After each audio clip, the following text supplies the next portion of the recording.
My favorite thing was sending this off to the label, and then a week later, all the label heads were like, "Where's this sample from? Like, none of us can find it." Yes. I was like, nah, sucked in. All right, so every so often, a big DJ like Dolla comes around that seems to capture the attention of the entire industry with honestly just a few songs. But you see, stuff like this never happens by accident. And no, I'm not talking about taking tons of money and throwing it at PR and advertising. Instead, we have to look at exactly how Dolla did this. So, you see, like most DJs, Dolla was able to see exactly what the crowd liked listening to each night, and he was able to experiment with his own music until eventually he came up with a carefully thought out idea that eventually led to him and his music blowing up. To see the response that you're getting for it now, it's got to be blowing your mind.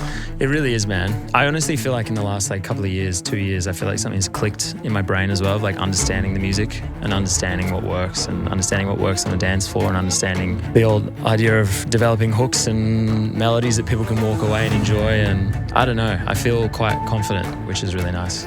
And in this video, I'm going to be showing you exactly what that idea and process is, and I'm going to be laying out a process that you can follow to use this in your own music so you don't get stuck trying to come up with ideas. But first, let's run back that clip from the beginning of the video. It's hard to do. Like, it's hard to find an original record. It's hard to find a record to sample that hasn't been done before, and there'd be enough to work with to create, a big enough idea to translate. Everything's been, it's been done to death 1,000 times, and it was like, look, how do I make it have that feel, that nostalgic feel, and yeah. So sampling and remixing is a staple of house music, and it's something that a lot of big DJs do to get their foot in the door. But interestingly enough, Dolla didn't do this. I love disco, and I just wanted to challenge myself, really. I really wanted to challenge myself to do something that sounded sampled that wasn't. So how do you make something sound sampled without actually sampling another record? Well, there's two steps. So first, you're going to want to pick either a genre or a time period. So Dolla, for example, went for the 90s house scene. And then from here, the second step is we're going to be looking at the rhythm and the sound selection, and we're going to try to incorporate that into our own music.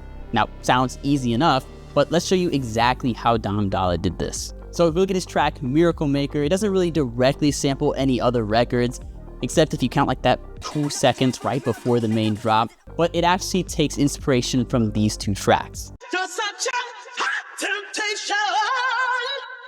You just walk right in. Won't you set me free? Set me free.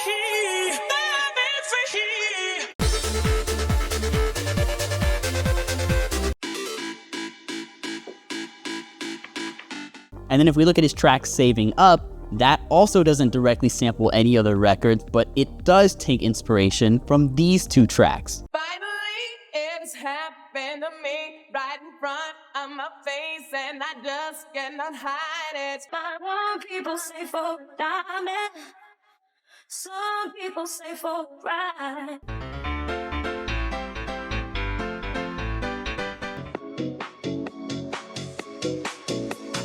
So why does this work? Well, there's this thing called the tip of the tongue phenomenon, and it's this thing where people can't produce a word or a name for something even though they feel that they're on the verge of recovering it or thinking it, and Dolla took advantage of this perfectly. So the familiar sounding rhythms and sound selection in his music triggers this sense of familiarity and causes people to feel the need to find out exactly where they've heard this before. So how can you create or recreate a sound that sounds sampled? Well, let's actually take a look at Darude Sandstorm again. So by using an analyzer like Span, we can actually take a snapshot of the frequency content of that synth. And even though we're not seeing the exact waveform, we can actually take a lot from just this frequency snapshot. Now, I've got this little chart diagram thing that I use that helps me and hopefully can help you understand our basic waveforms. And if we listen to this lead, and then we take a listen to each of the 4 basic shapes,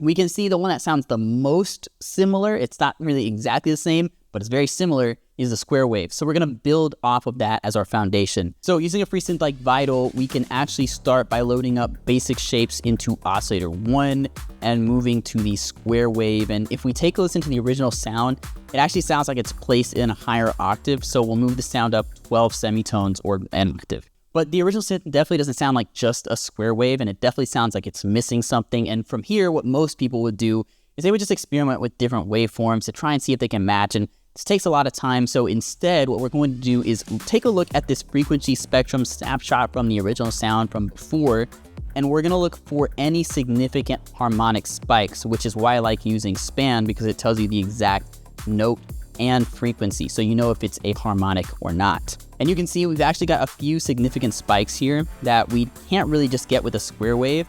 So if we go back to our basic shapes, we can actually see that by adding a saw wave, we can fill up those missing frequencies. Now for this layer, it does sound like it's slightly pitched lower in the original track. So what I want to do is just pitch it down by 7 semitones to give us that characteristic.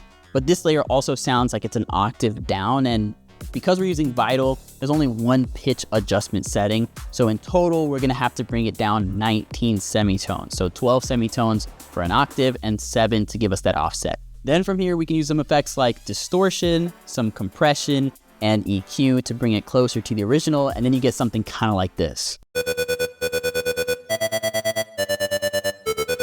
And then the sound also sounds really close or exactly the same to the lead from Dolla's track Miracle Maker.